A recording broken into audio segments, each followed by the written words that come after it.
Doctors are supposed to diagnose your medical issues and help to resolve them. Usually that is the case, but not all humans are created equally, and as such some doctors don't play by the rules. So join us as we count 10 doctors you won't believe are real.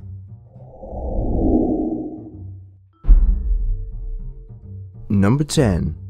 Dr. Conrad Murray. Remember Michael Jackson? How he's all dead and stuff? Yeah, well, apparently Dr. Conrad Murray is to blame for that. He was convicted for the involuntary manslaughter of MJ. He prescribed the drug propofol, which is a surgical anesthetic, and he prescribed it as a treatment for MJ's insomnia. Thing is though, Murray didn't have the required oversight nor the medical equipment to prescribe the drug. Dr. Murray's medical license was suspended, but even if he ever regained it, I doubt anyone would be queuing up to be treated by him.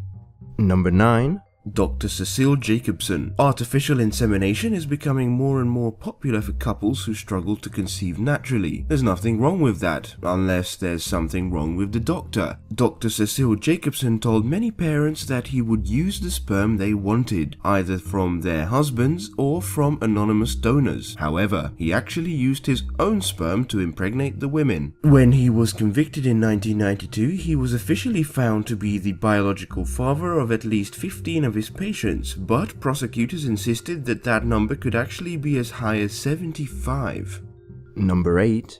Dr. Prabir Kumar Ghosh. Drinking on the job is never acceptable, but there are a few professions where it's especially inappropriate. Teachers, policemen, firemen, and perhaps most important of all, doctors. Dr. Prabir Kumar Ghosh was arrested when he turned up to his emergency room shift drunk, reportedly not for the first time. Dr. Ghosh admitted that he was intoxicated but said that it was to relieve his joint pain. Unfortunately, the pain of having his reputation ruined is probably even worse.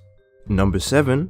Everyone at the University of Washington. Leaving stuff inside patients after surgeries is not cool. Doing it multiple times is even less so. In 2001, it came to light that surgeons at the University of Washington's hospital had left 5 surgical instruments in various patients over the course of 5 years. Funnily enough, the hospital was just settling a case where they left a 13-inch retractor inside a patient after the surgery, when they discovered the exact same thing had happened again. Number 6.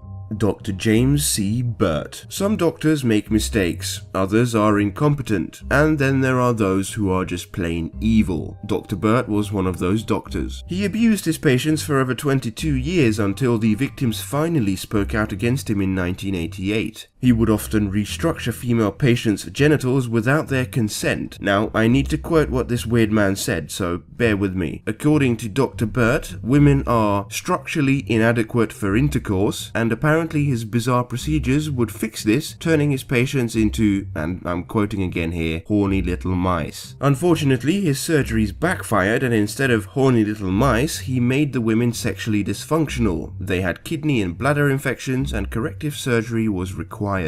Number 5. Where's the baby? Pseudocyesis is the medical condition also known as a false pregnancy. Women with this condition mimic the symptoms of pregnancy, including morning sickness, lack of periods, and a swollen stomach. But as a false pregnancy, there is of course no baby, which a simple ultrasound would quickly discover. Dr. Jerry Ann Gessler and Dr. Dorette Grant were well aware of this when a woman showed up suffering from the condition. They didn't detect any heartbeat on an ultrasound, but instead of realizing this was pseudocyesis, they rushed the woman in for a C-section, trying to save the baby. Once they opened her up, they must have had the biggest "oh shit" moment in their lives when they realized there was nothing inside.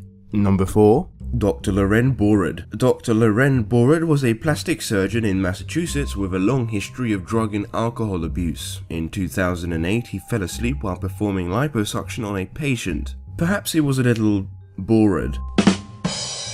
Sorry. Anyway, there was another culprit in this story. Dr. Borud's supervisor, Dr. Donald Mormon, was informed of the fact that Dr. Borud was impaired while operating and was unfit to do his duties. Did he send another surgeon instead? Nope, he did nothing. Number 3. Dr. Andrew Holton. Misdiagnosing patients happens sometimes. It's unavoidable. Even years of medical training and experience cannot guarantee that a doctor doesn't make a mistake when diagnosing a patient. Dr. Andrew Holton was working as a pediatric neurologist when he misdiagnosed 618 children with epilepsy. He put the children on years of unnecessary drug treatments which caused the children to endure horrors like blackouts and hazes. He should have known it was lupus. It's always lupus. Just kidding. Most of the children didn't have any serious conditions, just headaches or behavioral problems. So how could the doctor make such a huge mistake? Well, it turns out he wasn't even qualified to be working in his field. Number 2.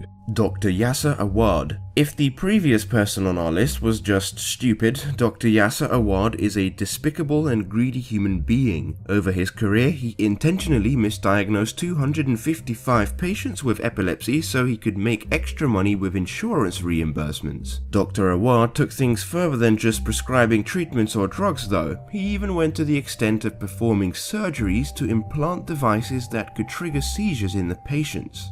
Number 1.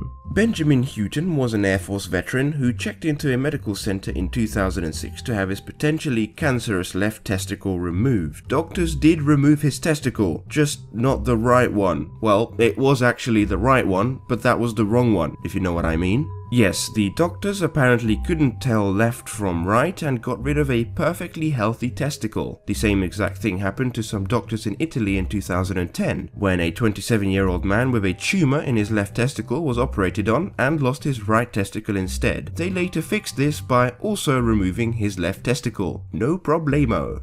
Thanks for watching as always guys. Let me know if you liked this video or if you thought it was a cancerous testicle. See you next time.